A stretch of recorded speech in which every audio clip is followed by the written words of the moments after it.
sebentar ini oh ini yang belum, harapannya itu. Jadi walaupun kecil, ketika nanti di UAS diminta untuk mendeskripsikan kerangka pikir, sudah kelihatan tuh bakal novelnya. Karena novel itu nggak seketemunya di perjalanan, tidak sesambungnya, tapi dari awal sudah ini yang akan saya kuatkan. Nah kalau sebelum itu ditemukan, ya kita hanya dongeng, hanya cerita kemana-mana, dan itu yang tidak bisa. Karena apa ya, ontologinya yang menjadi basic atau dasar pendidikan kita beda dengan kalau ibu bapak ngambil S3 manajemen, S3 matematika, atau mungkin S3 tentang pembelajaran apa. Kita semua walaupun ini kamar kita beda-beda, tapi rumahnya sama, pendidikan. Jadi berangkatnya dari niat untuk menyempurnakan pengetahuan yang ada agar teori itu berkembang. Apakah teorinya mau dari barat, mau dari timur, dari Indonesia, silakan. Yang jelas teori itu terkait dengan pendidikan. Banyak yang belum terungkap tentang teori pendidikan ala Indonesia. Harapannya besok ketika Ibu Bapak mendapatkan mendapatkan pencerahan dari Unhas, kita sudah punya sesuatu yang akan ditanyakan. Kalau berangkatnya mau dari nilai keindonesiaan, karena bisa jadi itu menjadi lahan yang sangat subur untuk kita breakdown. Tapi selama ini belum punya celah untuk masuk ke situ. Banyak teman-teman di angkatan sebelumnya bicara tentang teologi pendidikan, dihubungkan dengan kepemimpinan, dihubungkan dengan pembelajaran, dan itu baru secumil yang bisa dilaksanakan, masih banyak hal lainnya. Nah tentu untuk mendapatkan inspirasi kita harus sandingkan dengan literasi kita, jadi bacanya harus banyak, baca harus banyak, dicoba ditaklukkan teologinya seperti apa, dan banyak sekali sebetulnya pemikiran-pemikiran Ki Dewa Tana yang belum kita breakdown. Misalkan sekolah dengan 3 dinding itu kan filosofis sekali.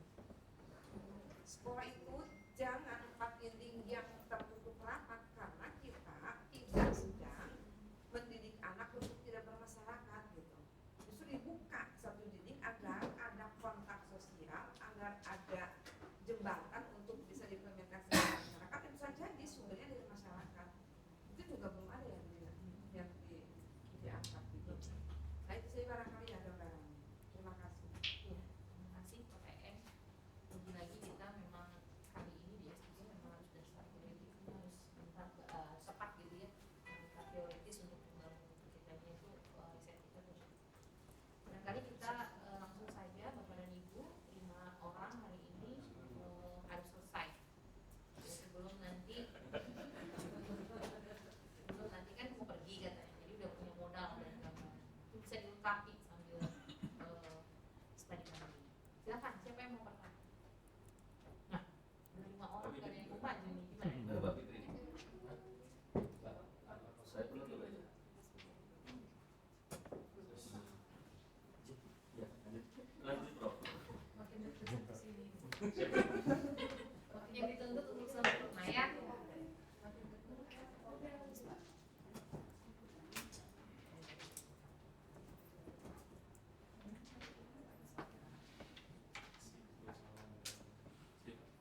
dua problem yang saya lihat di mahasiswa saya di prodi soal kemampuan speaking atau speaking skill yang terlihat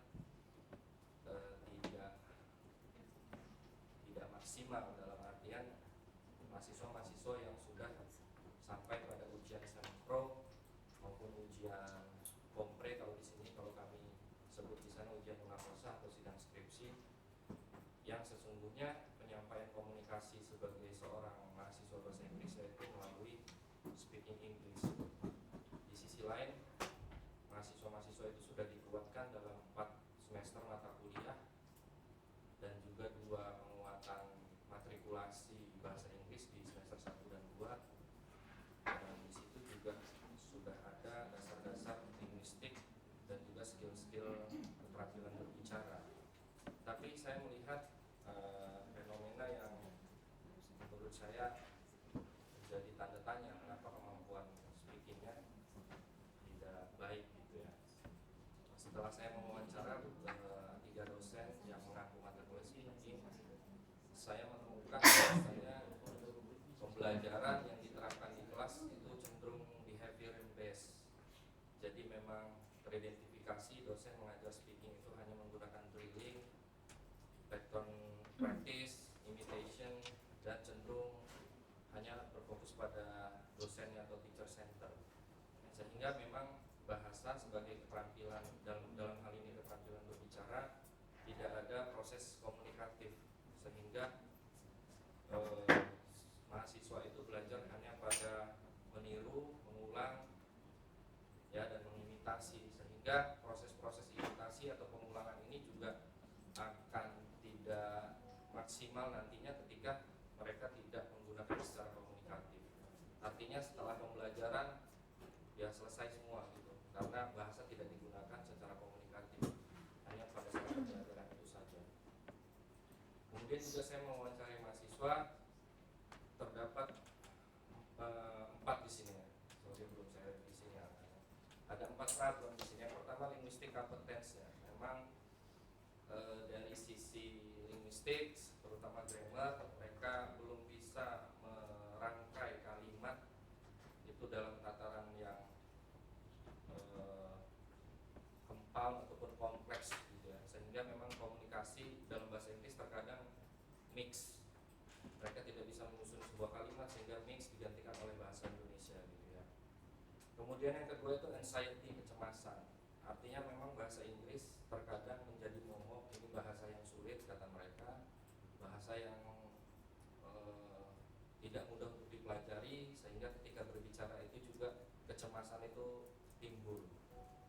Karena latar belakangnya tadi mereka tidak memahami dasar-dasar linguistiknya, bagaimana menyusun kalimat, bagaimana menyusun kalimat pertanyaan, menjawab pertanyaan, dan lain-lainnya, sehingga anxiety juga hadir dalam speaking performance mereka.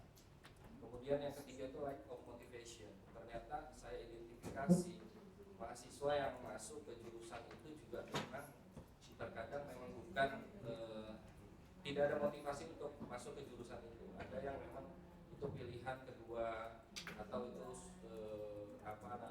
arahan orang tua, sehingga memang ketika masuk ke dalam pembelajaran di kelas di bahasa Inggris memang motivasinya kurang karena tidak ada kesadaran dalam diri mereka, self awareness untuk bagaimana bisa menguasai bahasa Inggris secara khusus dalam hal ini yaitu speaking skills. Yang keempat yaitu self confidence. Ya, mereka tidak percaya diri. Yang pertama memang banyak saya temukan mahasiswa itu tidak pede karena ngomong bahasa Inggris di depan orang-orang itu terkadang malah diceng-cengin lah gitu ya. Dibilang so Inggris. Itu banyak saya temukan dari hasil wawancara mahasiswa. Kemudian juga mereka tidak pede, tidak percaya diri. Kenapa? Karena memang ketika mereka mengalami anxiety tadi, itu self confidence-nya juga ternyata berpengaruh. Contoh, misalkan mereka mau mengungkapkan satu permasalahan, sudah 2-3 kalimat itu mereka bisa, kalimat 4 dan berikutnya itu tidak bisa, itu langsung kepercayaan diri mereka menurun. Sehingga sehingga ya komunikasi tidak berjalan secara maksimal. Nah, ini latar belakang kenapa saya mencoba untuk merumuskan sebuah model soal, mungkin ya nantinya akan menjadi model gitu, soal bagaimana inquiry learning saya kaitkan dengan metakognitif. Artinya saya mencoba merumuskan pembelajaran speaking yang memang berdasarkan tidak lagi behaviorism tapi constructivism, sehingga pembelajaran speaking itu tidak lagi pengulangan dan pengulangan, tetapi mereka juga bisa mendorong cognitive engagement-nya dalam berbicara. Kemudian yang kedua itu mengembangkan kemampuan berpikir kritis dan reflektif. Nah, saya mencoba untuk mendasari teori constructivism ini melalui inquiry learning. Kemudian juga untuk yang tadi yang soal metakognitifnya, soal self-regulated speaking performance-nya juga saya mencoba untuk berangkat dari kognitivisme, yaitu metacognitive strategy di sini untuk menunjukkan self-regulated yang soal self-awareness tadi, kemudian self-confidence tadi, saya coba berangkat dari sini. Nah, ini mungkin yang bisa saya gambarkan soal kerangka konseptual teorinya. Saya berangkat dari constructivism sama metacognitive. Kemudian integrasi teorinya itu yaitu pembelajaran inquiry dengan theoretical dari metacognitifnya. Kemudian pada learning prosesnya di sini saya rumuskan sudah ada 4 ya: questioning, planning, investigation and monitoring, presenting, regulating, dan outcomes-nya di sini. Nanti pada akhirnya itu ada capaian kelancaran berbicara, speaking fluency, akurasi, self confidence, self regulated, dan speaking awareness. Itu yang nanti menjadi outcome atau capaian. Nah, saya juga mencoba melihat celah penelitian. Kenapa memilih ini? Saya melihat penelitian soal metacognitif atau inquiry learning itu cenderung hanya terpisah. Banyak memang penelitian tentang inquiry learning, tapi hanya fokus pada inquiry learning. Kemudian yang kedua hanya fokus pada metacognitif. Dan cenderung juga masih jarang pada skill atau keterampilan berbicara. Ya. Banyak penelitian itu hanya listening, reading soal metacognitif dan inquiry learning. Dan saya mencoba mengklaim ini sebagai celah penelitian saya.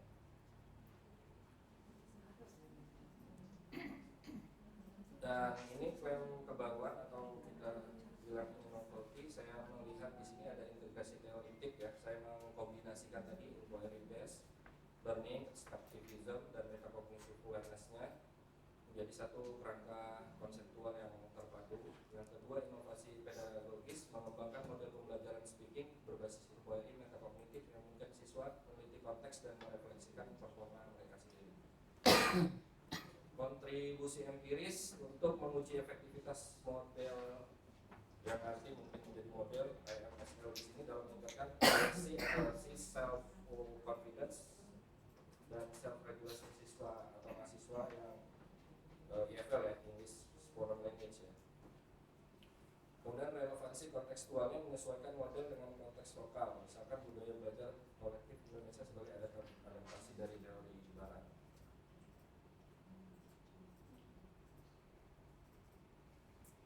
Kemudian ini alur operasional IMSL yang saya sebut tadi, ada 4 tahap. Yang pertama questioning dan planning. Di sini mengidentifikasi masalah komunikasi otentik dan merencanakan strategi berbicara untuk menumbuhkan awareness atau kesadaran. Yang kedua investigating dan monitoring, mengeksplorasi konteks komunikasi dan memantau kemajuan serta emosi saat berbicara. Kemudian tujuannya yaitu melatih pengendalian diri. Ketiga presenting and regulating, yaitu menyampaikan hasil eksplorasi lisan dan mengatur performa berbicara saat tampil dalam tujuan mengembangkan fluency dan confidence, kelancaran atau percaya diri ketika speaking performance ya. Kemudian yang keempat yaitu reflecting and evaluating, yaitu menganalisis hasil inquiry dan mengevaluasi efektivitas strategi belajar dalam rangka memperkuat self-regulating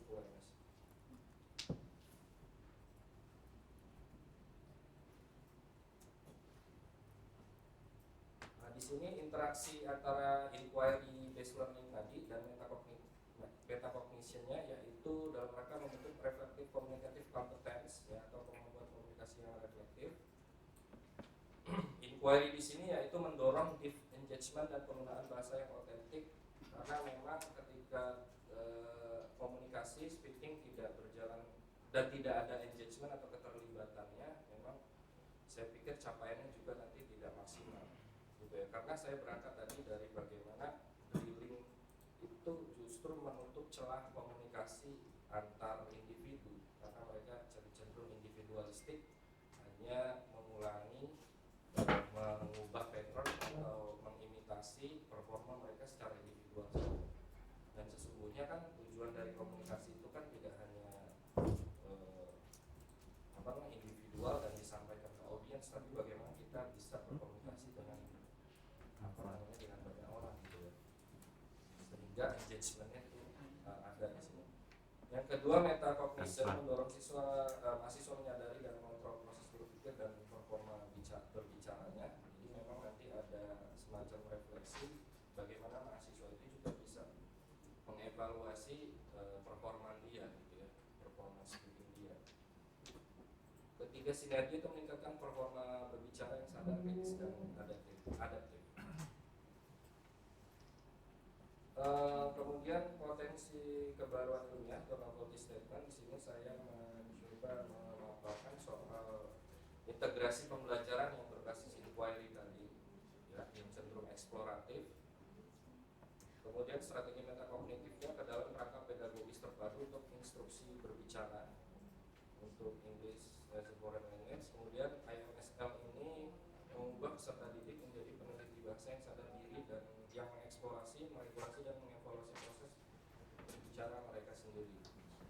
Nah, mungkin ini sebagai sintesis teoretik baru yang mungkin juga nanti bisa dikritik oleh teman-teman, oleh expert, dan juga mungkin diberikan saran untuk perbaikan dari disertasi saya. Sudah. Mungkin itu hasil dari perenungan saya, yang mungkin saya sadar ada saya berjalan, tapi saya masih di titik tertentu saya bingung harus belok kanan kiri atau tetap lurus. Jadi saya minta tolong terlibatan expert Prof. NN dan Bu Dr. Dina untuk mencoba membedah sesungguhnya ini kemana sih saya ngurang gitu. Baik, silakan teman-teman yang sesama pilih topik yang mendekati sama. Prof. Adi. Adi ya. Baik. Sebelumnya ini perlu ada ciri khas yang menarik dari speaking. Ini pernah saya pikirkan juga. Tapi kira-kira speaking itu adalah waktunya untuk, karena saling berterima, maka waktunya untuk memproses itu sangat pendek, sepersekian detik. Jadi kalau kita mau membuat sebuah speaking yang natural, maka seharusnya seperti itu kan. Kalau di sisi kita dia metakognitif apa tadi, inquiry terus metakognitif, saya khawatirnya malah apakah dalam speaking itu tidak terjadi secara natural karena harus berpikir dulu atau seperti apa. Kalau itu dibuat in writing mungkin lebih masuk akal, karena naturalnya speaking ini tadi sepersekian detik berterima. Kira-kira begitu. Oke, terima kasih. Yang lain di breakdown dulu tadi dari silakan Pak. Terima kasih. Izin Prof. Ini kan topiknya mirip-mirip dengan punya saya, Pak. Terkait dengan mental kognitif juga. Yang mau saya tanyakan, pendekatan seperti apa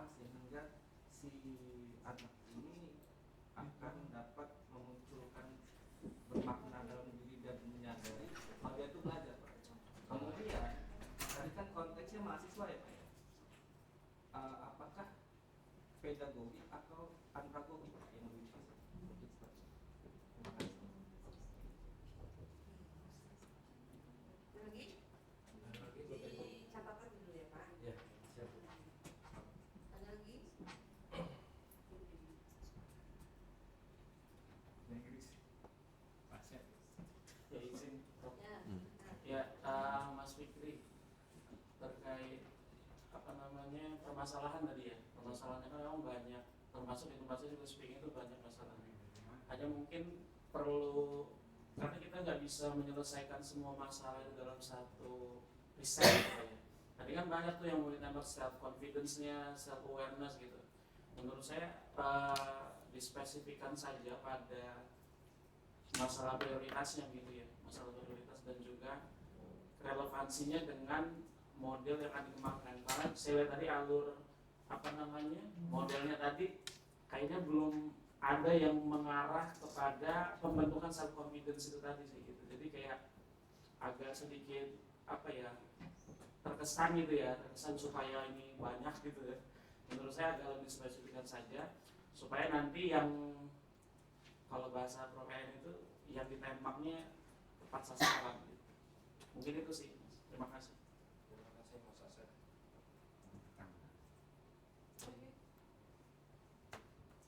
Ada lagi Bapak Ibu? Izin Prof. Silakan, silakan. Saya bukan bahasa Inggris sih, tapi berdasarkan yang di luar saja, kita kan kadang bahasa Inggris kan diajarkan dari SD, SMP, SMA, bahkan perguruan tinggi, dan outputnya tetap saja nggak bisa, masih kalah dengan yang saya pernah bincangkan juga dengan driver atau guide yang mereka nggak mempelajari teori gitu, mungkin teori behavioris ya, pembiasaan itu. Kalah dengan driver yang di Jogja atau di Bali gitu, mereka lebih lancar gitu. Kalah dengan yang di perguruan tinggi. Nah ini apa ya? Kok bisa terjadi demikian gitu? Apakah yang salah yang ngajar atau gimana gitu? Nah itu. Oke, kita bedah ya. Ilmu IT itu awalnya itu apa ya? Ilmu IT itu artinya dengan ilmu humaniora atau eksak? Pendidikan ya. Nah kalau Bapak nanti mau menggunakan graduate society, mereka itu apa yang akan diselidikinya? Tentang language atau tentang sains atau tentang budaya, yang penting mahasiswa punya bahan untuk ngomong. Apakah itu? Gitu. Yang kedua, saya akan melihat dulu seperti yang disampaikan Pak Ambon tadi. Mungkin hanya gara-gara mengemas ilmu humaniora secara eksak, jadi sulit gitu bahasa itu. Gara-gara harus paham dulu, harus hafal dulu grammar, harus hafal dulu kosakata yang banyak, sehingga punya modal untuk speaking. Tapi kenyataannya gini Pak, ini fakta ya. Cucu saya sejak usia 3 tahun sudah mahir berbahasa Inggris dan Spanyol. Karena memang lingkungannya tidak mengajarkan, cuma sering mendengar gitu. Kalau ayahnya meeting dengan orang Itali gitu ya, mereka banyak menggunakan bahasa Spanyol. Kalau dengan kawasan Amerika, Australia pakai bahasa Inggris, ya mereka pakai bahasa Inggris. Dan anak itu sekarang nyanyian pun lebih suka bahasa orang dibandingkan dengan bahasa Indonesia. Nah, artinya kemungkinan ada rumus yang salah pada saat kita mengemas bahasa jadi eksak. Terkesan ilmu ini susah, terkesan banyak syaratnya, akhirnya jadi tidak pede untuk menyampaikan suatu, takut salah dan sebagainya. Nah, saya sih membayangkan begini, kalaulah guru bahasa apapun itu membreakdown teorinya yang social constructivism, sehingga berinteraksi sosial dimunculkan sebagai wahana yang enjoyable, sehingga engagementnya dapat, maka dia mau bahasa apapun saya pikir tidak jadi warning untuk tidak lulus gitu. Karena diciptakan lingkungannya untuk membuat dia secara tidak sadar sudah masuk di pembelajaran bahasa Inggris.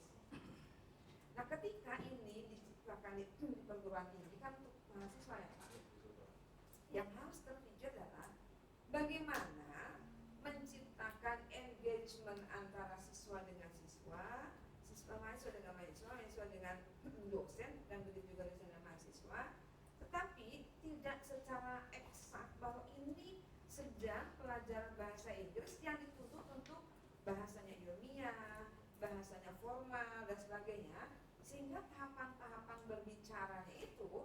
dengan sendirinya dilalui.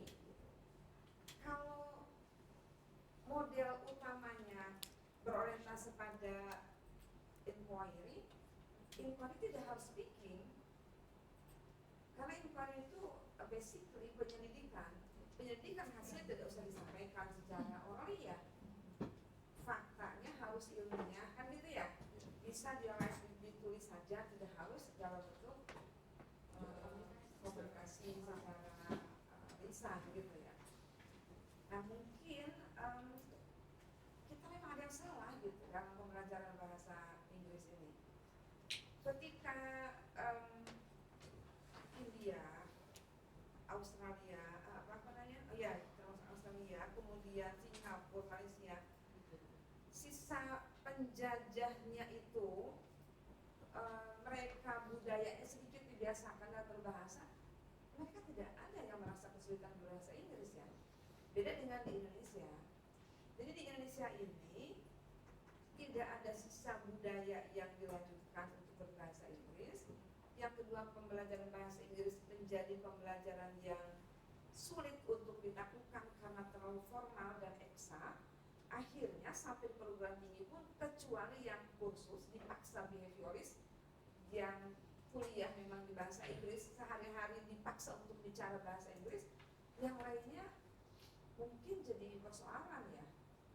Saya orang kampung Pak, lulus SD, masuk ke pondok, tidak ada bahasa Indonesia dan pergaulan hanya Arab dan Inggris. Dan akhirnya tidak merasa bahwa itu jadi sulit gitu Pak.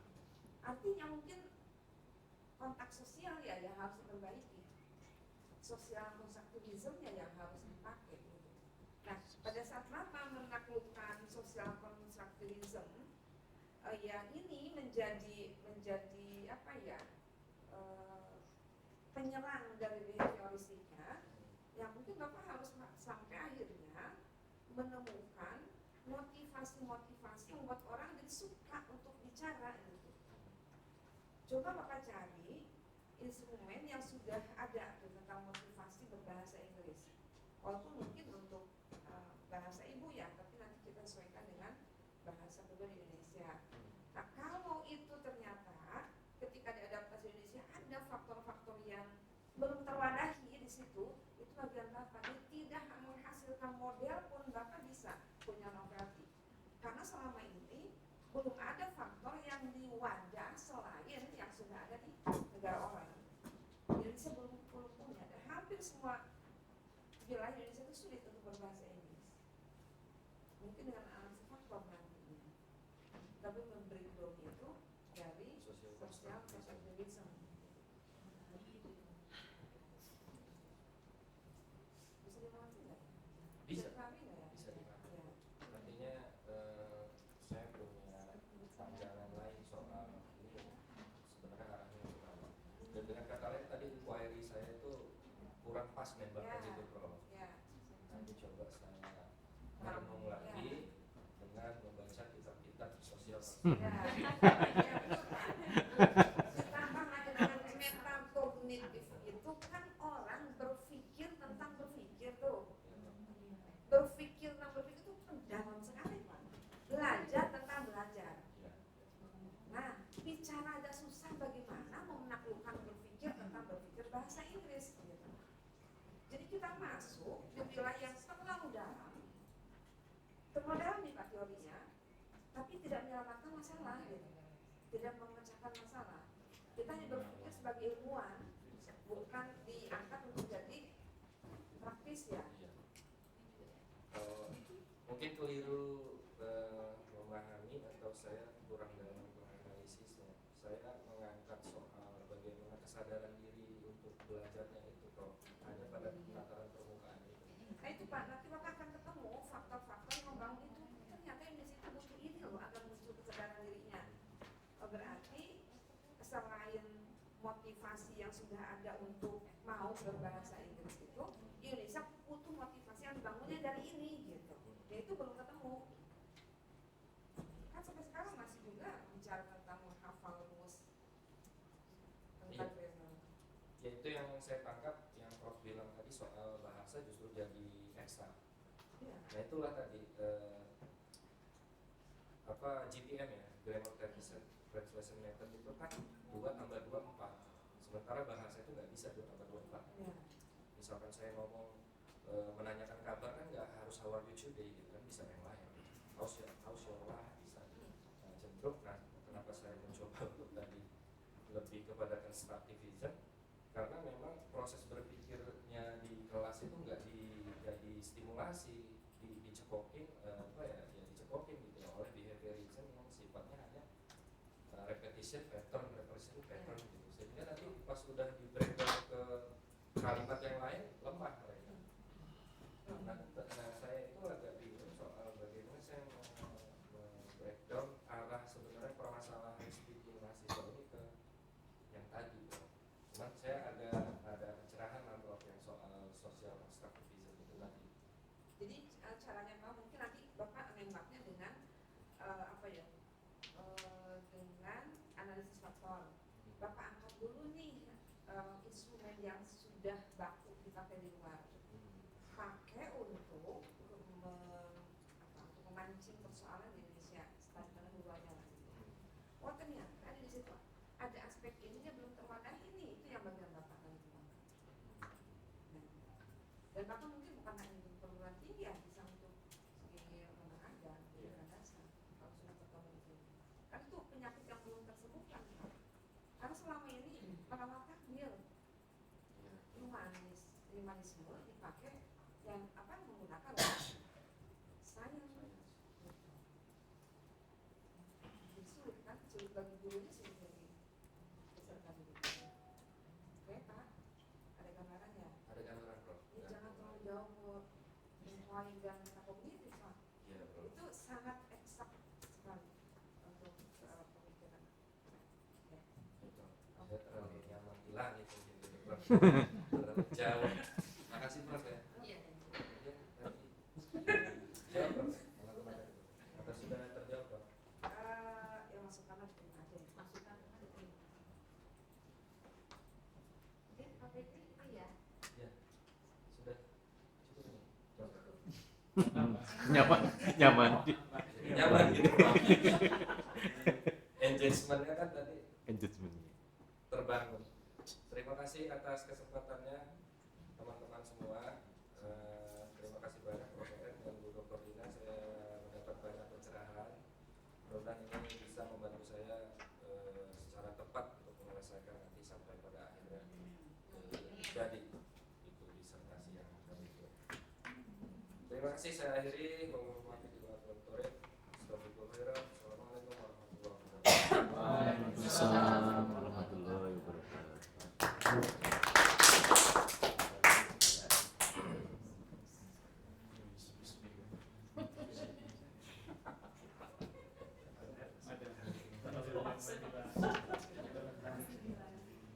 Sukses Prof. Sudah 2 kali nih ya.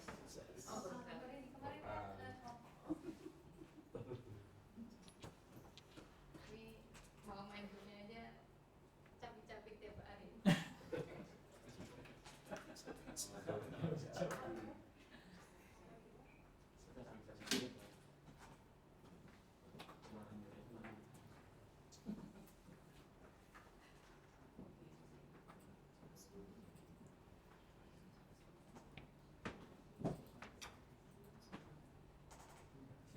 Langsung kesimpulan.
tugas antropologi ya waktu itu, karena kebetulan tentang budaya.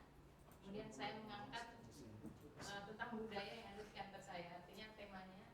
Kemudian kata masukan dari Ibu Muradi ya, mungkin ini bisa diangkat menjadi disertasi seperti itu. Ini judul apa namanya, sementara saya, transformasi Museum Lampung sebagai rumah peradaban di era globalisasi, pendekatan humanisme dalam pendidikan museum. Disertasi tentang reimajinasi museum sebagai ruang pembelajaran yang hidup, relevan dan bermakna bagi masyarakat kontemporer. Latar belakang masalahnya yaitu tantangan museum konvensional. Mungkin Bapak Ibu yang pernah ke Museum Lampung ya, benar-benar konvensional ya. Permasalahan utama yang diangkat dalam penelitiannya adalah ketidakrelevanan museum konvensional dalam menghadapi tantangan globalisasi yang dinamis. Kondisi ini berakibat pada melemahnya fungsi edukasi dan pelestarian budaya yang menjadi misi fundamental institusi museum. Museum tradisional cenderung bersifat statis, jadi hanya dipajang seperti itu, berorientasi objek dan menggunakan pendekatan satu arah yang tidak sesuai dengan karakteristik generasi saat ini ya, yaitu generasi digital yang mendaki interaktivitas, personalisasi dan pengalaman yang bermakna. Kemudian mengapa butuh transformasi ya? Untuk menjawab permasalahan ini diperlukan kerangka berpikir atau mind map yang berbasis pada teori-teori belajar kontemporer guna mentransformasi Museum Lampung menjadi ruang edukasi yang interaktif, relevan, dan bermakna. Transformasi ini tidak sekedar modernisasi fisik atau digitalisasi koleksi saja, melainkan perubahan paradigma fundamental dalam memahami peran museum sebagai institusi pembelajaran sepanjang hayat yang berpusat pada manusia. Jadi, misalnya transformasi itu tidak hanya digitalisasi koleksi saja, tetapi lebih dari itu. Ya. Kalau misalnya hanya membuat web saja atau membuat media pembelajaran di museum itu belum memenuhi, menurut saya belum memenuhi transformasi museum yang sesungguhnya, yang komprehensif. Kemudian ada logika penelitian ini mengikuti logika sistematis menghubungkan identifikasi masalah hingga rekomendasi implementasi, memastikan koherensi antara analisis teoritis dan aplikasi praktis dalam konteks Museum Lampung. Yang pertama yaitu identifikasi permasalahan, kemudian ada teori belajar sebagai landasan dasar akademik ya, kemudian strategi transformasi sehingga muncul strategi transformasi melalui teori-teori belajar tersebut, kemudian muncullah program-program edukasi berdasarkan tadi strategi-strategi tadi, kemudian ada evaluasi, dan yang terakhir adalah rekomendasi penguatan implementasi kebijakan. Karena Museum Lampung milik Dinas Pendidikan yang punya Provinsi Lampung, sehingga segala sesuatu perubahan itu memang butuh kebijakan dari atas. Jadi kita sebagai orang biasa artinya butuh masukan ke atas. Jadi tidak hanya program-program saja. Kalau dari atas tidak memberikan kebijakan, maka transformasi itu tidak akan berjalan. Setiap tahapan alur logika ini saling terhubung dan membangun fondasi untuk tahapan selanjutnya, menciptakan ekosistem transformasi yang komprehensif dan berkelanjutan. Sebagai pendahuluan, urgensi transformasi Museum Lampung. Transformasi museum ini menjembatani kesenjangan antara warisan budaya tradisional dan kebutuhan generasi digital, di mana informasi berlimpah dan rentang perhatian itu semakin pendek. Museum harus menemukan cara baru untuk tetap relevan dan bermakna. Kerangka berpikir transformasi ini berangkat pada teori humanisme Carl Rogers yang menempatkan manusia sebagai pusat dari proses pembelajaran, dengan keyakinan bahwa setiap individu memiliki kecenderungan alamiah untuk belajar dan berkembang ketika kondisi yang tepat tercipta. Ada tiga poin utama ya dalam teori humanisme Carl Rogers ini untuk transformasi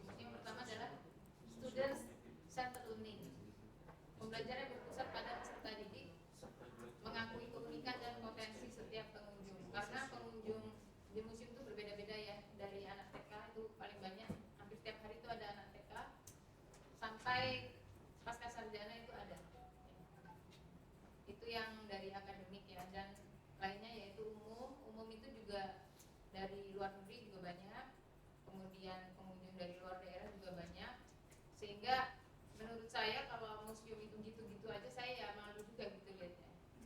Cuma pajangan artefak, saya tuh orang baru di situ, tapi saya waduh kok cuma gini gitu. Sedangkan saya tuh memang kalau kemana-mana sukanya pasti ke museum, nggak tahu kenapa tiba-tiba aku bisa pindah ke museum. Karena sering ke museum lalu kerjanya pindah ke museum. Secara nggak tahu ya, itu mungkin ada apa ya, hubungan tarik-tarik kali ya. Kemudian yang kedua yaitu significant learning, pembelajaran yang bermakna dan menyentuh aspek kognitif, afektif, dan psikomotor. Yang ketiga itu kondisi psikologi suportif, yaitu empati, penerimaan positif tanpa syarat, dan keautentikan sebagai fondasi interaksi. Teori humanisme Rogers menekankan pentingnya menciptakan lingkungan pembelajaran yang aman, suportif, dan memberdayakan. Prinsip yang sangat relevan untuk merancang pengalaman museum yang transformatif.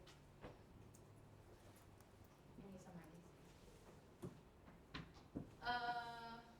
Kemudian ada beberapa teori belajar yang terintegrasi dengan ini. Jadi yang payungnya adalah teori humanistik, tetapi di dalamnya untuk strategi program-program itu kita mengintegrasikan dengan 4 teori ya. Yang pertama yaitu teori konstruktivisme sebagai penguatan proses pembelajaran bermakna. Ya, teori konstruktivisme Piaget dan Vygotsky sejalan dengan keyakinan humanisme bahwa pembelajar aktif membangun pengetahuannya sendiri. Integrasi ini menekankan pada konstruksi mana personal melalui interaksi dengan lingkungan dan artefak budaya. Ini saya lanjut aja. Singkat aja Bu ya, atau ya, singkat aja ya. Jadi ini penerapannya, ini contoh-contoh penerapannya ya. Karena ide saya di sini disertasi itu adalah membangun grand design ya, sebuah museum paradigma baru ya, transformasi dari segala sisi ya. Artinya mungkin nanti outputnya bisa berupa buku ya, yang isinya adalah bagaimana Museum Lampung itu bertransformasi dan rekomendasi-rekomendasi apa saja yang bisa dilakukan. Karena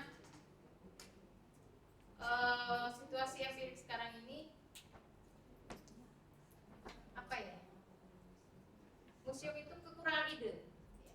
Kekurangan ide program-program apa yang harus dikerjakan gitu. Apalagi akhir tahun ini kan suka ngabisin anggaran ya, ngabisin anggaran yang ada tapi tidak punya ide-ide pembelajaran yang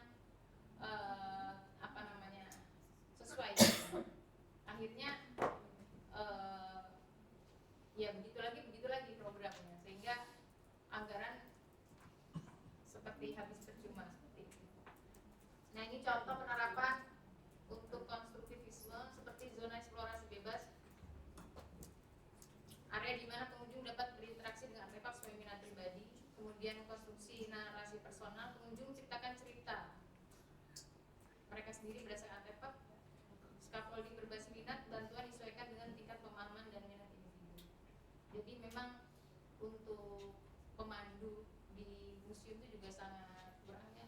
Jadi pemandu itu yang saya lihat ya, itu tidak ada pelatihannya, tidak ada apa ya. Ya itulah, misalnya waton yang penting ada gitu loh. Itu yang saya lihat ya. Artinya dari tata kelola itu kurang banget lah ya. Ya ini saya tuh di situ baru berapa ya? Mungkin 2 bulan lebih ya. Tapi karena saya terbiasa di tempat yang memang tempat belajar, selalu ada hal baru. Ketika masuk di suatu institusi yang statis gitu, kita banyak apa ya, muncul ide-ide baru, kok begini gitu ya di dalam diri sendiri. Kemudian contoh implementasinya seperti stasiun interaktif di mana pengunjung merekam dan menulis interpretasi personal mereka dengan artefak tersebut. Ini contoh-contoh aja. Kemudian yang kedua adalah integrasi teori experiential learning. Experiential learning diaplikasi sebagai operasionalisasi pembelajaran bermakna. eksperimental ini memberikan kerangka operasional yang mewujudkan prinsip pembelajaran bermakna Rogers melalui siklus pengalaman konkret, observasi reflektif, konseptualisasi abstrak, dan eksperimen aktif. Model ini mengakui pentingnya pengalaman langsung sebagai sumber pembelajaran yang paling kuat.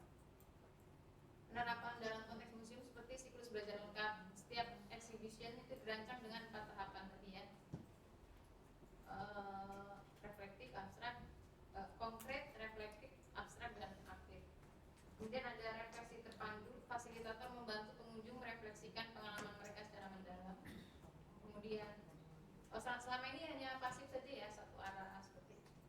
Kemudian aplikasi personal, pengunjung didorong menerapkan pembelajaran dalam konteks kehidupan mereka. Jadi di museum langsung kan dari zaman prasejarah, kemudian zaman batu, zaman perunggu, dan seterusnya ya, sampai dari awal kehidupan sampai kematian, sampai upacara kematian ada. Jadi menurut saya yang interaktif contohnya, contoh aplikasi personal itu seperti pengunjung memberikan apa ya namanya, umpan balik ya, menceritakan kembali atau menghubungkan dengan kehidupan yang ada saat ini. Oh ini ya ternyata alat apa namanya hitan zaman dulu, misalkan di sana ada. Kemudian oh ini ya apa namanya alat mandi zaman dulu, seperti itu contoh-contohnya. Jadi sebenarnya museum itu kalau di explore itu banyak sekali hal-hal yang bisa dipelajari ya. Nah ini contoh implementasi workshop filosofi tapis dalam kehidupan modern. Workshop inovatif di mana peserta tidak hanya belajar teknik membuat tapis tradisional Lampung, tetapi juga merefleksikan nilai-nilai filosofis yang terkandung di dalamnya, seperti motif dan warna. Karena ternyata motif-motif itu juga ada artinya, kayak motif pakis ya, motif apa itu yang segitiga, itu banyak sekali motif-motif itu ternyata ada artinya ya. Kemudian peserta didorong untuk menerapkan nilai-nilai tersebut seperti kesabaran, ketelitian, harmoni ya. Ya, bisa dilanjutkan ya. Ini teorinya, oh ya, integrasi teori yang lainnya yaitu social learning dan critical pedagogi. Teori Bandura menekankan pentingnya hubungan sosial dalam pembelajaran yang sejalan dengan penekanan Rogers dalam hubungan fasilitatif sebagai katalis pembelajaran. Nah ini contohnya modeling oleh budayawan, kemudian komunitas belajar, dan apprenticeship digital ya, yaitu pelatihan dengan mentor ya, dari lembaga dan lain sebagainya. Itu contoh. Kemudian critical pedagogi Paulo Freire, penguatan agen perubahan. Pendekatan kritis Freire melengkapi humanisme dengan dimensi transformasi sosial, mengubah museum dari sekedar ruang pembelajaran menjadi ruang pembebasan dan pemberdayaan. Contoh-contohnya yaitu dialog kritis, problem posing, education, dan aksi transformatif. Nah, ini contoh, ini ilustrasi saja ya. Ini museum konvensional, ini sudah seperti rumah peradaban. Kemudian mungkin kerangka seperti ini, ada museum konvensional, kemudian kita berpaling pada teori humanistik ya, kemudian teori-teori belajar kontemporer, kemudian ada integrasi teknologi di dalamnya, karena yang kita apa namanya, karena kita sekarang ada di era globalisasi atau era digital ya, kemudian terbentuklah transformasi museum. Mungkin seperti itu ya. Terima kasih ya. Dan teman-teman, kali ini topik yang berseberangan dari punya kita, tapi memasukkan.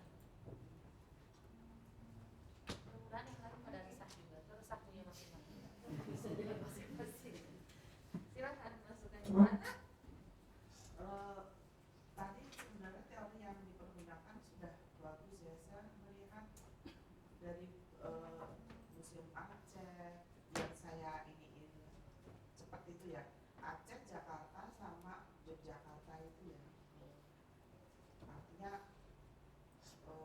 apa ya, mungkin yang kerja di sana itu namanya apa ya, orang yang bekerja di museum itu ya. banyak ada kurator. Nah, yang semacam itu bekerja sama dengan baik untuk membuat seperti apa yang tadi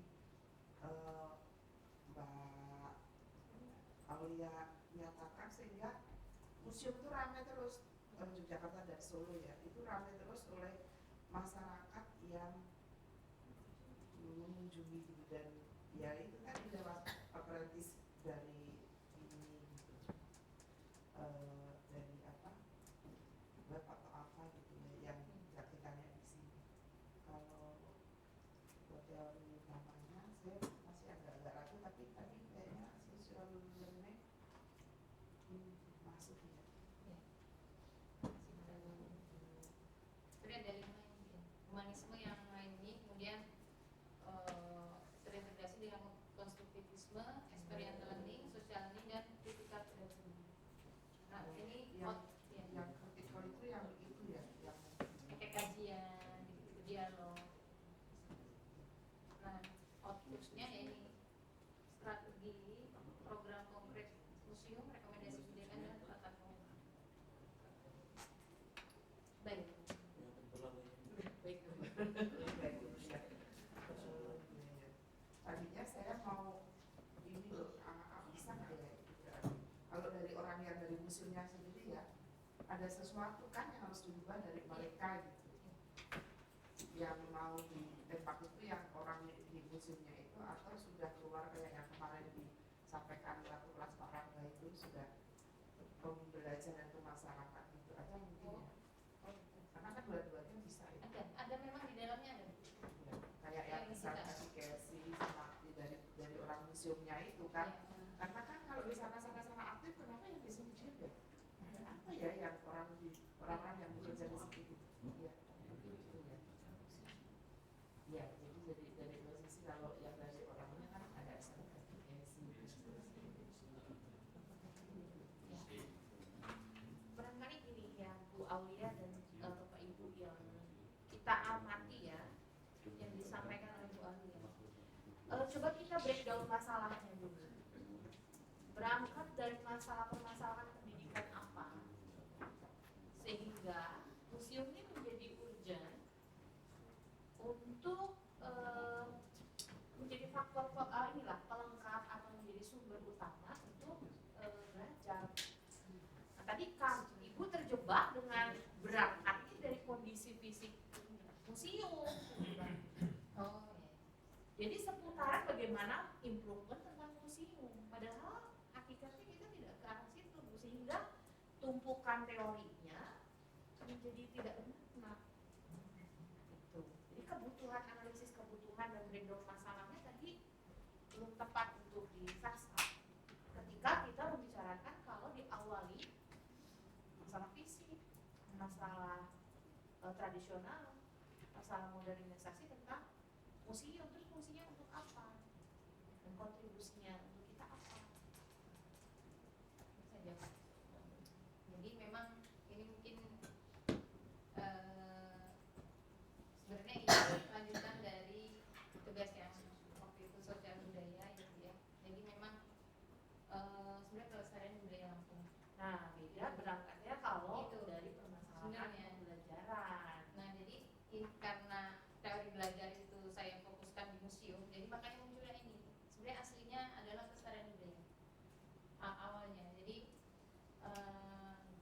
kan beberapa kajian di museum itu kan memang budaya Lampung itu tidak tertulis atau tidak masif ya seperti budaya Jawa ya, seperti misalnya penggunaan apa namanya aksara dan lain-lain. Itu karena memang Lampung itu tidak punya pusat budaya, karena secara sejarahnya itu tidak ada bukti fisik bahwa Lampung itu pernah ada kerajaan.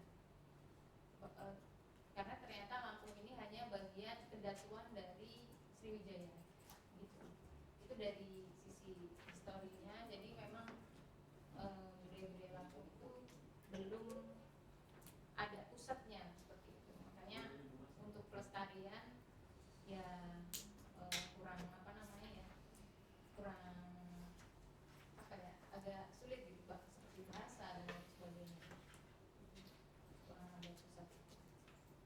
Makanya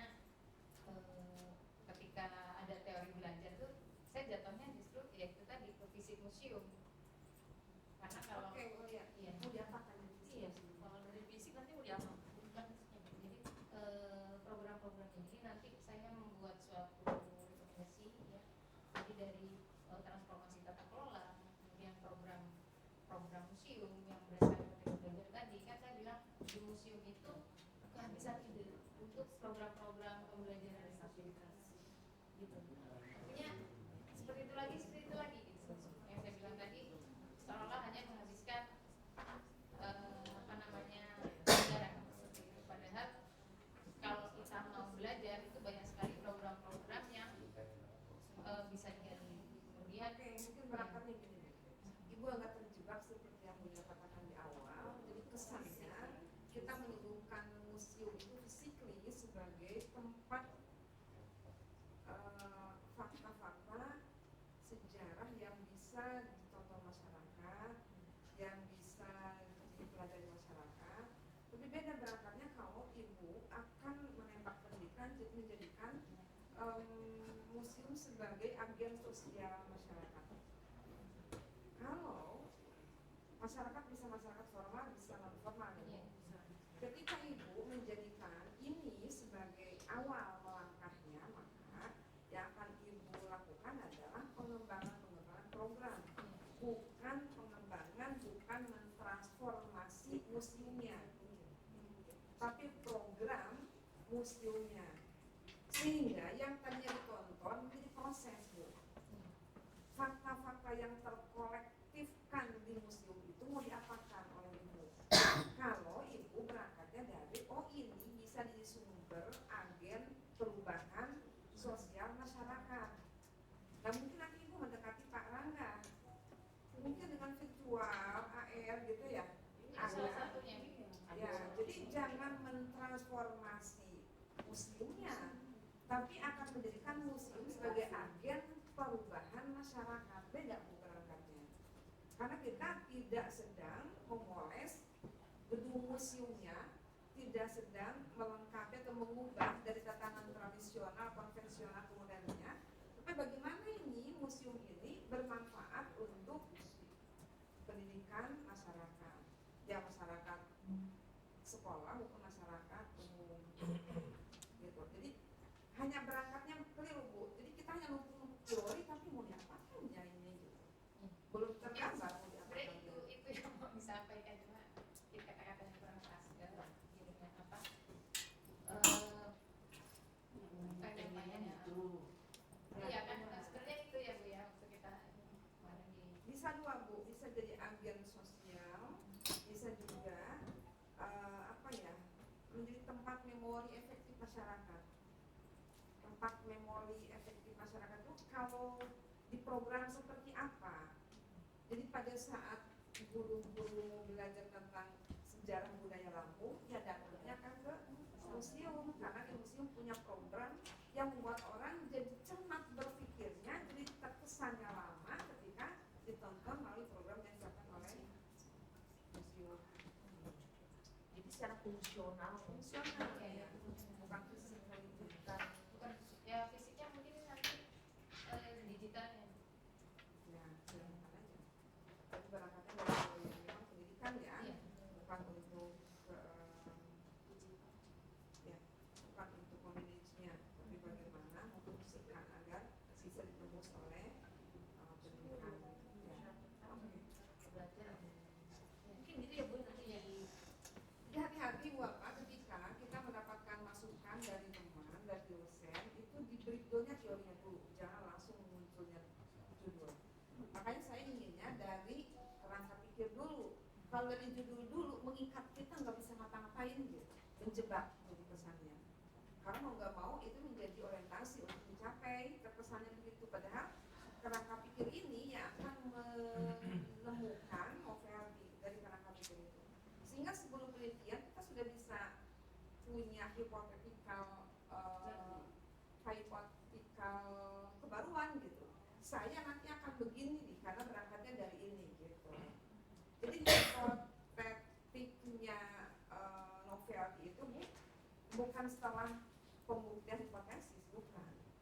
Dari awal sudah ditangkap, cuma kemudian dibuktikan, didukung oleh teori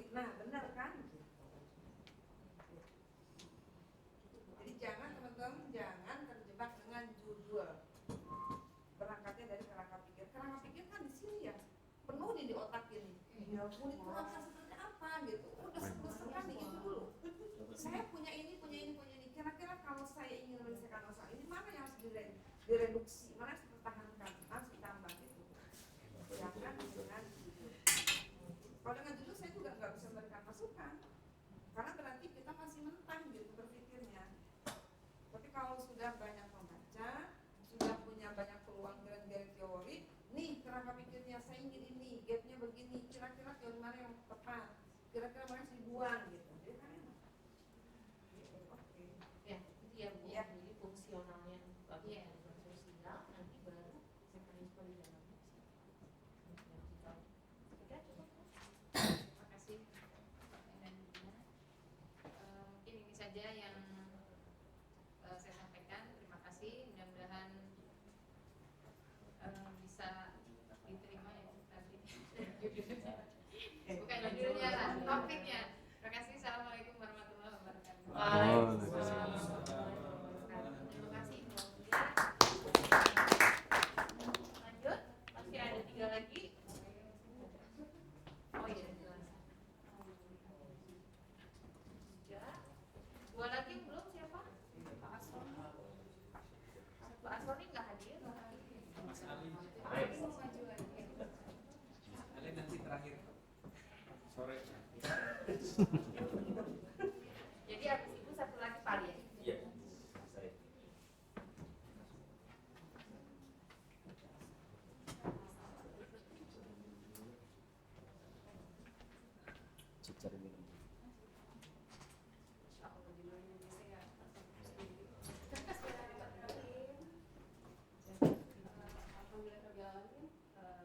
Yang saya hormati Prof.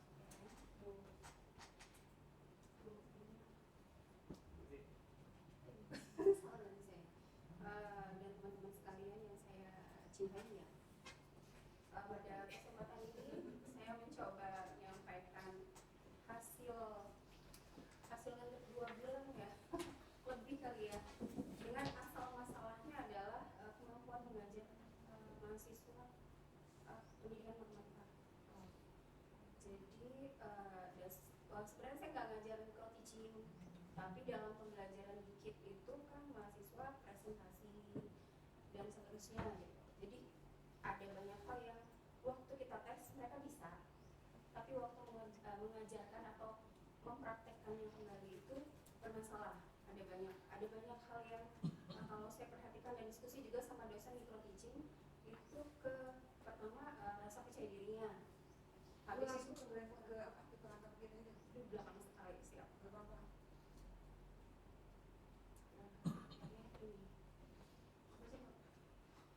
Jadi dengan filosofinya Kiai Dewantara ini itu sebagai kita Apa itu? Dari bacaan. Dimensi apa itu?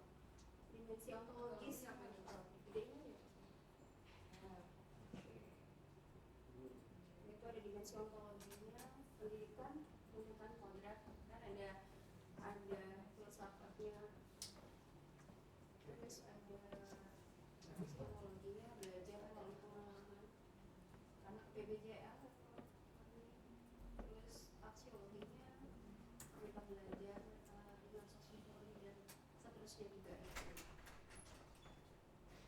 Habis itu karena judulnya adalah PJBL terhadap kemampuan pedagogis dan self efficacy, ini adalah teori pendukungnya.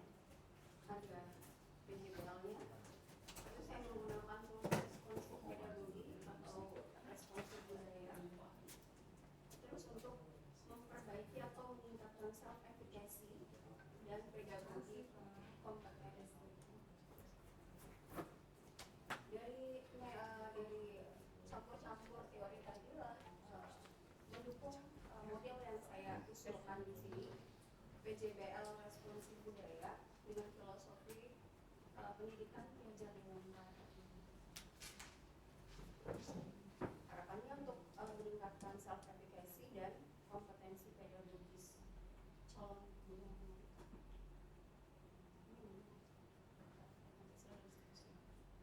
Atau lebih sampai sini Prof, perlu tinjauan masalah dan seterusnya di belakang. Masalahnya dari apa? Bu? dari kemampuan mengajar mahasiswa. Satu ya. Pendidikan atau Mengajar S1. Kalau S1 itu dulu terampil ngajar, belum waktunya Bu, karena harus level 7 ya PPG. Tapi ini Prof, kan kebutuhan di mata kuliah mikro teaching juga kan ada poin-poin penilaian. Ya, saya luruskan dulu. Jangan-jangan kurikulum kita salah. Karena S1 LPTK itu tidak dituntut untuk terampil profesional ngajar, karena levelnya 6, makanya sarjana pendidikan. Kalau ibu ingin ada mata kuliah micro teaching yang nantinya menjadi guru pemula sebagai pembantu guru utama, maka grade-nya bukan di grade 7 tapi 6, mengenal, baru mengenal Bu. Ya, karena kalau kita meminta S1 sudah terampil ngajar, ya PPG habis mahasiswanya. Itu kebijakannya di 39 sudah keluar ya peraturannya. Nah, jadi kalau ibu ingin S1 ini mengenal tentang how to teach, gitu ya, bagaimana mengenal tentang mengajar, ya standarnya jangan disamakan dengan calon guru profesional. Nah, ketika itu menjadi sulit untuk mahasiswa, sulit apanya? Berarti persoalannya mereka itu menyampaikan sesuatu belum sistematis, bukan belum berkualitas ya, belum sistematis, misalkan menggunakan media belum benar atau sangat terbatas dan sebagainya. Jadi diturunkan grade-nya hanya untuk membiasakan mereka butuh latihan menjadi calon. Itu juga ditambah kan kita DPL ya Prof ya, jadi ada masukan-masukan dari sekolah, ada mengajar, membuat RPP dan seterusnya tentang pengelolaan. Nah, harusnya kurikulum ibu itu sebatas untuk mengamati saja, jangan dengan praktek ajarnya. Kurikulum yang benar gitu. Ketika mahasiswa PPL hanya mengamati, Bu, jangan dituntut untuk praktek. Kalau dituntut praktek, ya salah kurikulumnya. Ibu baca Permen 39 yang sekarang. Iya, di lapangan mereka mengajar bahkan lebih banyak mengambil alih guru mengajarnya itu. Itu berangkatnya dari masalah yang tidak tepat. Nah, taruhlah misalkan benar-benar kita ingin mempersoalkan tentang kemampuan guru pemula atau calon guru yang masih 0 tahun. Kan sudah ada teorinya ya Bu ya, reflective teaching itu dari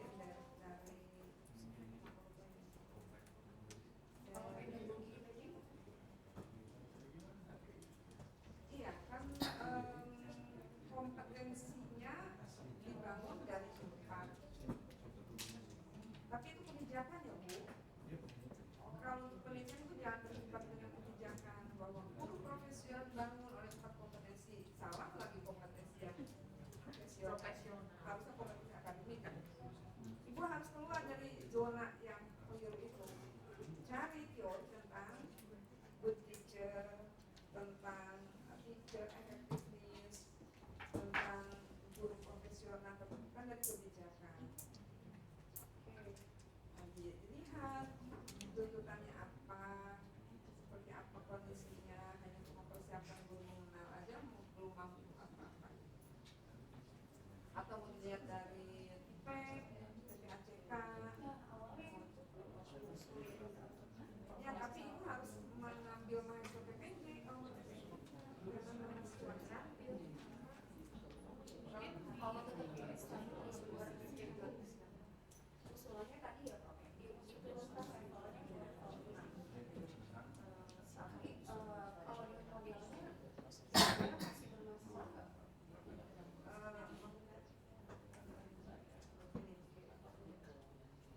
Ibu baca dulu teori PJB itu memang untuk apa sih semula itu? Iya, Teori dasar itu kan untuk apa gitu? apa peruntukannya? Seringkali saya membuat pisau untuk ngiris kue.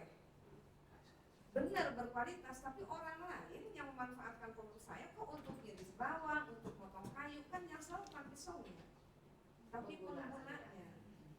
Jadi ibu baca dulu PJB itu untuk apa sih sebenarnya? Yang diingat itu produk apa? Oh, kalau PJBL itu produknya physically, bukan kemampuan, berarti kita salah menggunakan. Yang dalam pikiran saya PJBL itu jadi Pikiran. ya karena beberapa kali juga makin kelas Pro, jadi anak-anak tuh dibuat kita arrange LKPD biasanya dibuat di kelas, terus ada beberapa langkah yang mereka lakukan yang dalam hal ini rencana saya adalah mereka akan dibagi per orang atau berdua kelompok akan membuat pembelajaran dengan judul tertentu gitu. Misalnya kalau di SMA materi-materi SMA gitu. Produknya Produknya kan ini kalau model ini berarti kita kayak learning trajectory gitu ya. ya hasilnya. Model pembelajaran. Tapi tetap akan Ketika ibu menggunakan PJBL ke mahasiswa, produk dari PJBL yang tadi ke mahasiswa ini apa? Yang sudah ibu lakukan. Oh iya, ini jadi ya yang kalau di Covid sekarang sih nggak ada di kerja, kepikiran dari saya adalah RPP-nya, terus modul kalau sekarang ya, modul terus bahan ajar. Oke, RPP project based learning itu nyawanya kolaboratif. Iya. Masalah sosial, masalah emosi. Ketika project itu sukses membuat RPP, mendesain, itu sukses karena kolaborasi. Berarti bukan karena kualitas desainnya, kualitas RPP-nya. Nah, sedangkan setiap mahasiswa kan harus bisa membuat RPP. Kan pada dasarnya mereka sudah ada Kenapa di PJBL kan? karena bahkan yang mereka buat itu nanti materi baru kan mereka belum pernah disiapkan. Ya itu harusnya individu, tidak harus dengan PJBL. Project kan kelompoknya tim. Kelihatannya Teamwork itu, PJBL itu untuk meningkatkan kecerdasan sosial dan berkolaborasi, bukan untuk membuat desain yang menghasilkan sesuatu. Itu harusnya individu. Iya. Kan harus diberi oleh Bukan individu. kan dia akan jadi gurunya nanti kelas kan individu. Misalkan gini, lihat mahasiswa itu kok individual sekali, mau bimbingan kelihatannya kok di depan nggak ada orang, ternyata di depan itu berderet mahasiswa tapi sibuk dengan HP-nya masing-masing, gadgetnya masing-masing. Saya ingin membangun konteks sosial dengan PJBL itu yang menarik, sehingga mereka muncul empati, muncul saling menolong, muncul kecerdasan sosial, bukan untuk memproduk karya yang harusnya dibuat sendiri. Adapun bagus Dampak, tapi itu kan hasil gotong royong. Yang harus ibu lihat gotong royongnya, bukan produknya. Kalau menggunakan PJBL, dipikirkan lagi ya Bu. Persoalan ibu persoalan tentang praktik mengajar. Nah, tapi kalau dengan PJBL tidak ketemu Bu. Praktik mengajar seperti apa yang tepat dengan PJBL? Oh, yang menyusun RPP bergotong royong kan yang itu. Guru mengajar itu harus bikin sendiri. Nggak bisa hasil. itu terapi individual. Terus bersosial mereka dalam keseharian. Nah itu yang akan ibu Kan lihat. berseberangan jadinya kalau project. Jadi pelajari dulu nih tentang teori PJBL-nya. Jangan-jangan tidak cocok untuk mengajar. Tapi kalau praktik mengajar belum sukses sekarang, jangan geraknya memang tidak mesti ya karena di kebijakan Pancasila dan mulai 53 juga sebetulnya sudah ditekankan bahwa S1 itu tidak untuk menghasilkan calon guru, tapi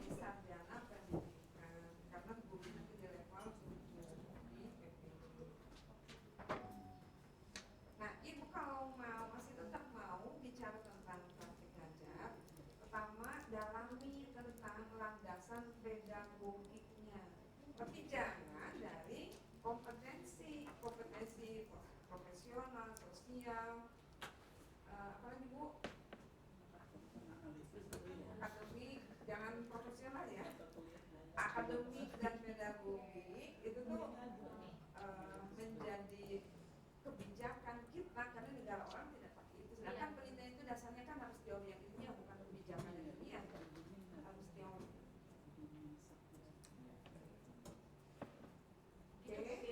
Ya, lagi loadingnya masih loadingnya. Kenapa? Kita pelan-pelan menaklukkan kerangka pikirnya Bu. Kalau kerangka pikir sudah jalan tapi tersesat, Ibu bisa berhenti ketika di penelitian. Ini bahaya. Ada judul begini, PJBL berbasis experiential learning. Mana ada PJBL yang tidak berbasis experiential? Itu kan jadi Udah pasti pasti. malu dibaca orang. Dan itu sudah seminar hasil lagi. Pengembangan PJBL berbasis experiential. Mana ada PJBL yang tidak berbasis pengalaman? Orang melakukan sesuatu karena pengalamannya, karena learning by doing-nya. Jangan sampai begitu, jangan terulang lagi. Jadi memang harus hati-hati ketika kita membuat kerangka pikir. Yang mau diselamatkan apapun judul tadi nggak benar. Iya. Ya ditelaah lagi begini diberikan lagi yang pertama baca PJBL dulu apa sementara kita Ya, jadi Ibu bisa mendekati Ibu di mana nadanya? SKIP. PKIP ada PPG. Ada. Nah, coba seperti itu PPG-nya. Baru Selama ini PPG yang sekarang dipakai berbasis self-reflective itu teori saya yang saya lakukan ketika S3 yang dipakai sekarang oleh PPG. Dan sebelum itu ada 3 model yang saya katakan tidak efektif. Ketika reflective teaching yang jadi basically sekarang dipakai oleh PPG, mungkin harus dikembangkan lebih dari itu karena dulu ketika saya membuat teori itu belum ada teknologi secanggih sekarang. Nah, mungkin harus ada di pengembangan tuh aspek tertentunya. Ibaratnya begini, kebijakan pemerintah ada 4 kompetensi. Sekarang harus tambah 1 kompetensi teknologi. Tapi kan belum ada yang berani untuk menambah kompetensi itu, karena belum ada penelitiannya. Nah, sekarang Ibu coba taklukan dulu macam-macam model praktik mengajar. Nah, itu disandingkan tuh Bu, model pertama, kedua, ketiga, sampai dengan yang keempat sekarang. Nah, saya belum dapat masukan tentang kelemahan dari reflective teaching ini. terus kalau kita mengajar itu masih tetap bisa dipakai di S1. Maksudnya di pendidikan pendidikan Bisa, makanya Ibu levelnya aja yang diterima. atau kalau Ibu akhirnya ingin menembak model mengajar yang sekarang tidak tepat, ya tetap di PPG. Walaupun PPG itu pusat sentralistik, tapi pengembangannya harus ada di daerah. Jadi usulkan ini yang bagusnya begini, jangan terima-terima aja. So kalau mau S3 betul level itu ya taklukkan tentang model mengajar yang sekarang dikembangkan di PPG. Mas banyak sekali kelemahannya. Ya, kalau PPG ranahnya udah keluar dari yang biasa saya kelola gitu. Ya, tapi kan sama-sama masih di Oke. SKIP kan. Kalau Ibu mau tentang perbedaan agar tidak abu-abu ya, karena dipaksa untuk profesional itu bisa terkendala dengan kebijakannya yang memang tidak sesuai. Sudah Ya. cukup, terima kasih. Ya. Assalamualaikum warahmatullahi wabarakatuh. Waalaikumsalam warahmatullahi wabarakatuh. Pak, silakan Pak. Mas. Bapak Ibu saya izin duluan ya. Saya menunggu Terima kasih Bu Ina.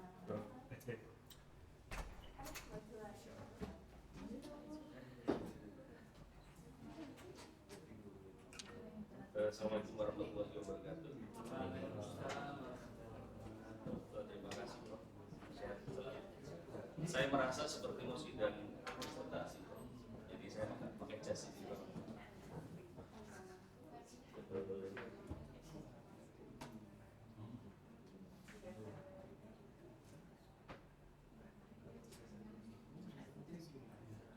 Bismillahirrahmanirrahim. Teman-teman sekalian saya hormati, Prof. UN. Masalah penelitian, rencana penelitian saya ini berdasarkan data empiris pribadi. Jadi pengalaman beberapa teman-teman saya sebagai kepala sekolah dan pemimpin pendidikan di satu pendidikan. Ada 3 masalah utama yang saya bahas. Ada 3 itu. Pertama, kemampuan mengadaptasi kepala sekolah dalam mensikapi perubahan pembiayaan pendidikan.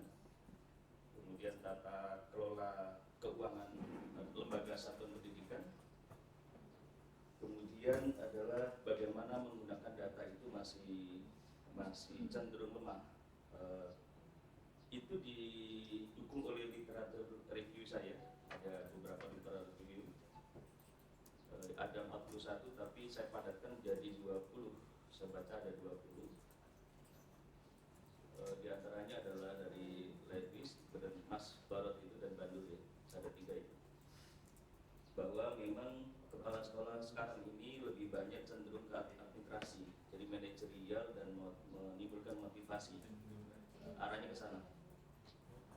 Kemudian secara empiris ada data yang saya ambil berdasarkan data dari Kementerian dan Kebudayaan, ada sekian 47% bahwa kepala sekolah itu mengalami kesulitan membuat laporan dana BOS, JAP, dan PIP. Itu data valid. Kemudian data BPK yang terbaru 2023 tentang laporan keuangan kepala sekolah, masih lemah pemahaman kepala sekolah terhadap keuangan atau pengelolaan fiskal sekolah. Itu didukung oleh data Bank Dunia. Saya cari literatur reviewnya.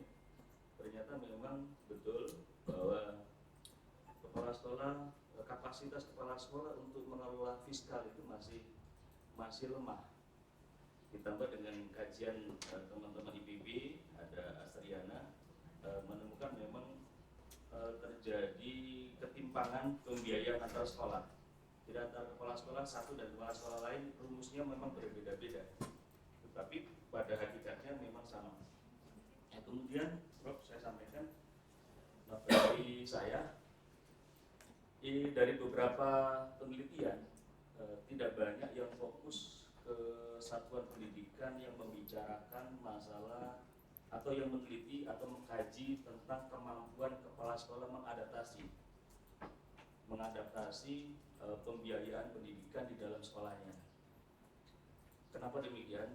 Karena pada hakikatnya adalah ketika terjadi perubahan pembiayaan pendidikan di suatu daerah, itu harus cepat disikapi oleh pemimpin pendidikan atau kepala sekolah.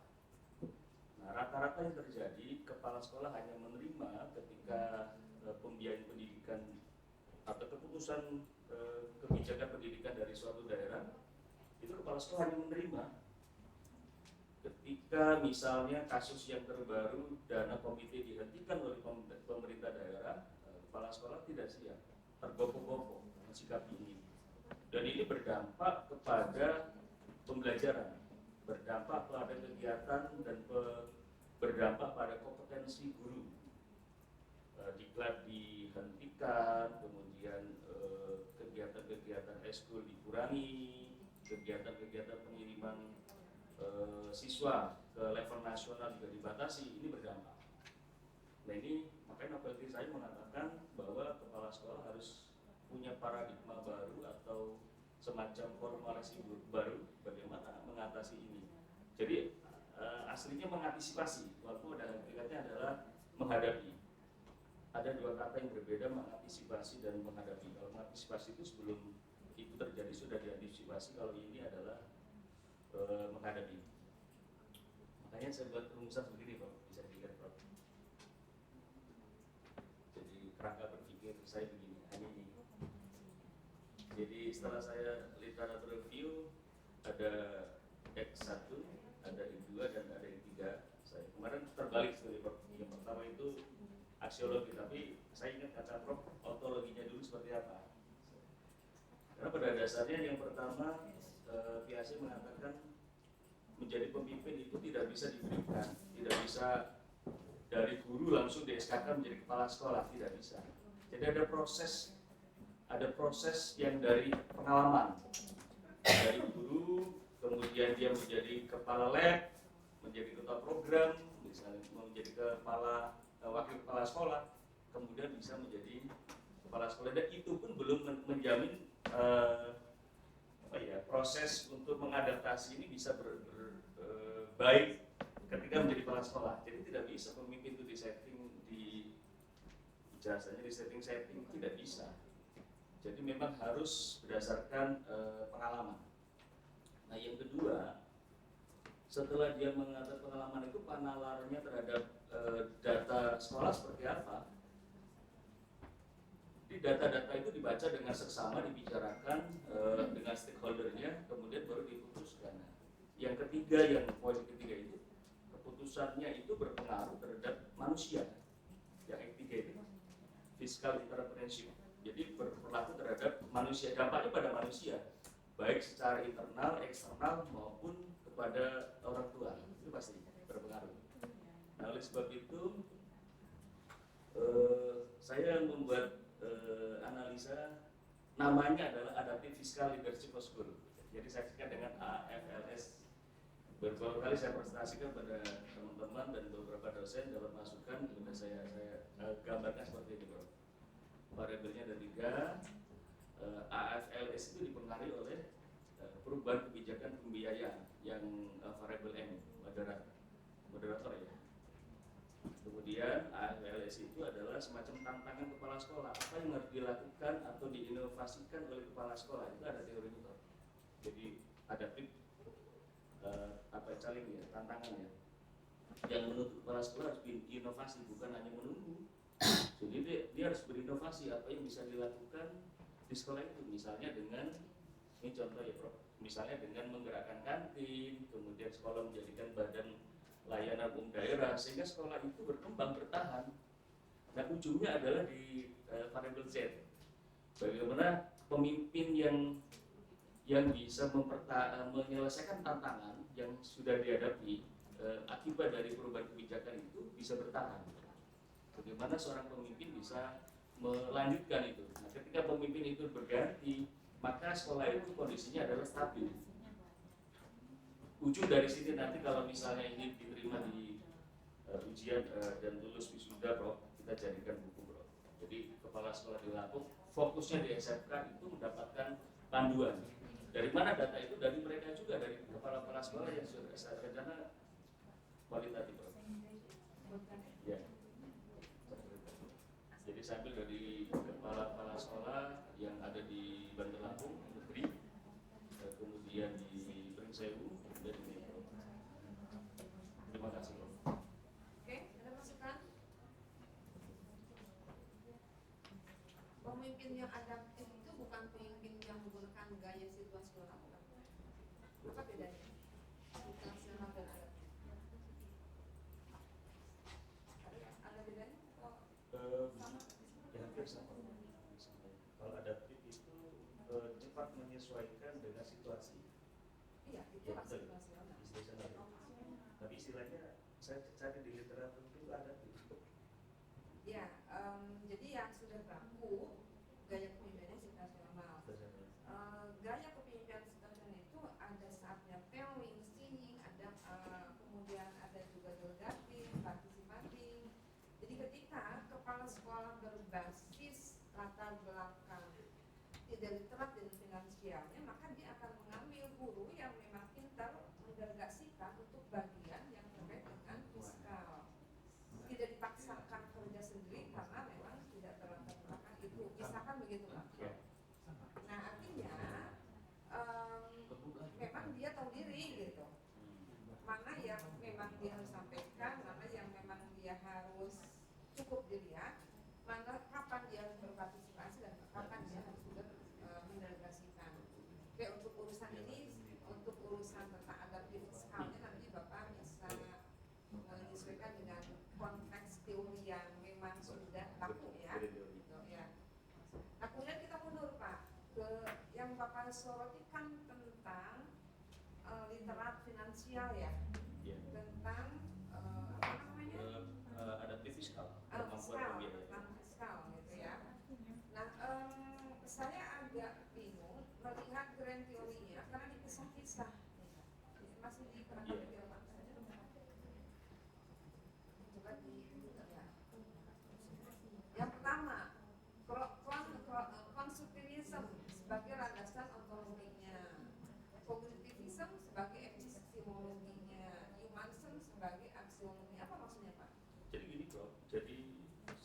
membaca literatur review itu, ketika saya menemukan kata ada critical leadership itu ada 3 variabel.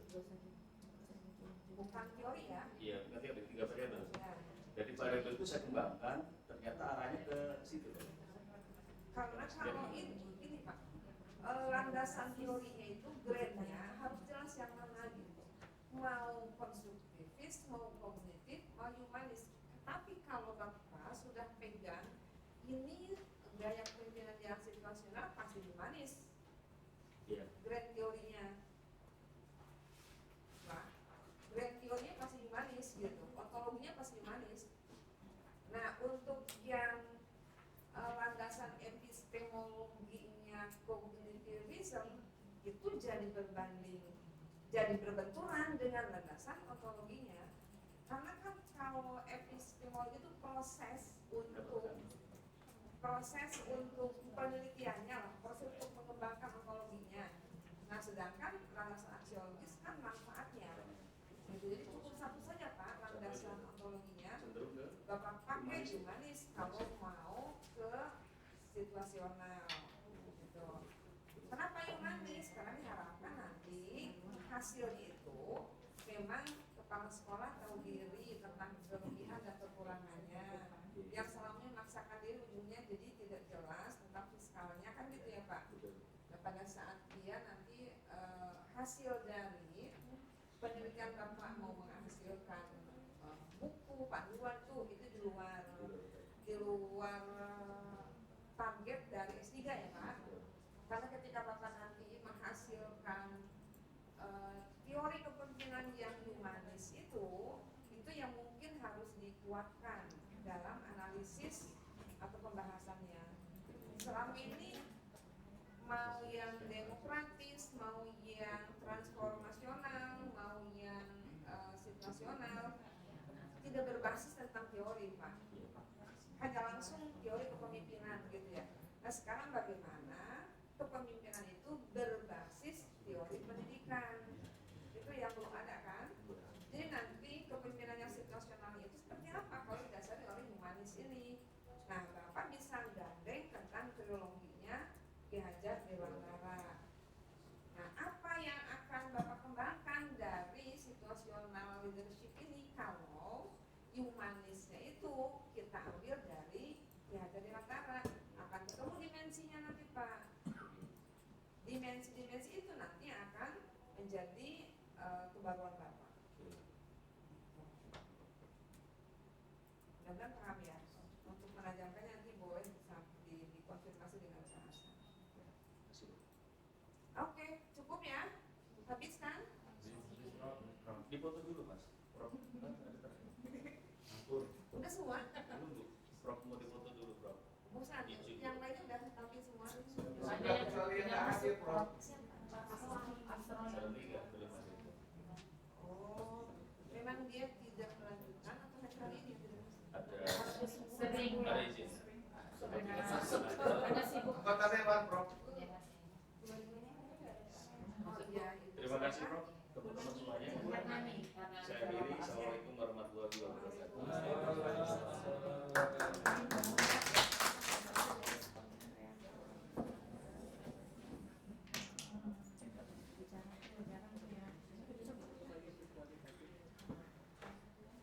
Oke, habis sudah ya untuk presentasi. Apa yang akan kita lakukan sisanya? Saya berharap ini tinggal berapa pertemuan? 2. Oke, 4 lagi. Oke, 4 lagi ya. Saya berharap minggu depan sebelum ketemu hari Jumat, Ibu Bapak sudah mengumpulkan hasil karya di kerangka pikirnya ya. Kerangka pikir dideskripsikan baru judul paling bawah. Dibuka, jangan judul dulu baru kemudian deskripsi dan kerangka pikir. Nah, judul pun boleh gini, satu kerangka pikir dideskripsikan, maka kemudian hipotetikal judulnya apa? Boleh lebih dari satu. Yang berlandaskan kerangka pikir ya. Jangan tiba-tiba muncul judul baru tanpa dasar kerangka pikirnya. Nah nanti kita akan melihat nih konsekuensi dari judul pertama itu apa yang diubah dari kerangka pikirnya. Yang kedua seperti itu juga. Tapi kalau ibu bapak mau paham betul tentang kerangka pikirnya, ya kemungkinan akan konsekuensinya kalau judul ini maka akan begini, judul ini maka begini. Jadi sudah kebayang nih, resiko penelitian sudah kelihatan dari awal. Harapannya tidak ada yang bolos ya, harapannya. Sehingga nanti di akhir perkuliahan ini pada saat semester 2 ibu bapak sudah pegang kerangka pikir yang akan dibahas pada setiap perkuliahan. Tanyakan itu kerangka pikir yang sudah berhasil merumuskan judul itu terkait dengan substansi mata kuliah yang diajarkan oleh dosen. Sehingga semester 3 kita sudah punya proposal 3 diseminarkan. Jadi jangan nunggu selesai semester 2 baru semester 3 dibuat ya. Kalau sudah jelas kerangka pikirnya, deskripsinya sudah ilmiah, maka searching tentang instrumen yang mungkin orang sudah pakai atau mungkin sudah baku, boleh studi pendahuluan. Ini modal untuk bab 1. Jadi bab 1 bukan hanya merasionalkan penelitian orang. Nggak salah, kita sudah punya sejumlah artikel yang dianalisis di mata kuliah di dalam review, tapi bukan satu-satunya itu yang jadi modal bab 1. Akan lebih bagus kalau faktualnya kita punya data, sehingga teman-teman sudah tidak goyah nih. Jangan begini ketika Anda ketemu dengan dosen ini, sebaiknya gini, nggak usah begitu. Atau ada si dosen yang sukanya, misalkan di dunia maya ini lagi musimin ini aja ya, jangan. Resikonya bukan ditanggung oleh promotor, tapi mahasiswa sendiri. Fokus ya Prof. Ya, kalau kemudian ini judul saya tuh begini, kira-kira kekurangannya ini kita sempurnakan, jangan minta keluar dari tema itu. Karena banyak korban yang akhirnya sampai tidak selesai kuliah karena pertama terjebak dengan mengiyahkan ide si promotor, bukan promotor, calon. Ternyata nggak sanggup, sulit, referensi susah, mau menolak juga nggak enak. Ujungnya apa? DO. Karena nulis disertasi itu bukan mampu dan tidak mampu, mau atau tidak mau. Kita semua sudah lewat S2, sudah teruji kemampuan berpikirnya. Tinggal sekarang bangun semangat untuk mau, bukan masalah mampu tidak mampu. Nah, ketika maunya ini terpatahkan karena tema topiknya tidak cocok, itu akan jadi masalah untuk kita. Malas-malasan, nyari alasan. Kan kita masing-masing sudah punya ide ya, tinggal dirasionalkan dengan teori yang ilmiah ini. Ya, harapannya seminar proposal dalam waktu yang sama, ujian juga waktu yang sama. Enak kan gitu? Tidak mustahil bisa Bapak kalau semuanya serempak lulus. Nah, kalau angkatan pertama itu ada base camp. Nah, Pak Didi siapkan base camp. Jadi hari berputar di situ. Jadi kelihatan teman sudah di situ, kita belum, aduh gimana caranya. Jangan kemudian aman, nyaman di rumah masing-masing, tahu-tahu orang sudah ujian, kita belum apa-apa. Nah, itu persoalan. Bisa di ruangan sana. Kurang skuplik gitu. Ya mungkin seminggu 2 kali, tidak harus tiap hari, tapi yang 2 hari itu kan betul-betul ada hasil. Itu tips aja. Karena untuk sukses banyak jalan sebetulnya ya. Cuman karena kita ini banyak juga kesibukan di luar, jangan sampai gara-gara sudah tidak berteman-teman jadi terabaikan. Oke, ada pertanyaan Bapak? Terima kasih Bro. Biar patah semuanya. Cukup ya? Base campnya di sini Prof, sudah disiapkan Prof. Boleh di sini. Ya, Prof. Ya. Ini dari Senin sampai Sabtu punya kita. Ya, silakan. Tapi biasanya di basecamp itu ya lebih fleksibelnya, tidak di ruang formal ya. Iya. Gitu. Ada snack makan. Ya. Ya. Di sini nggak terlalu formal Prof, kalau di Lotte ada karaokean juga. Kalau di sini ya kadang-kadang pakai rapat kita terusir. Iya. Baik. ini ya.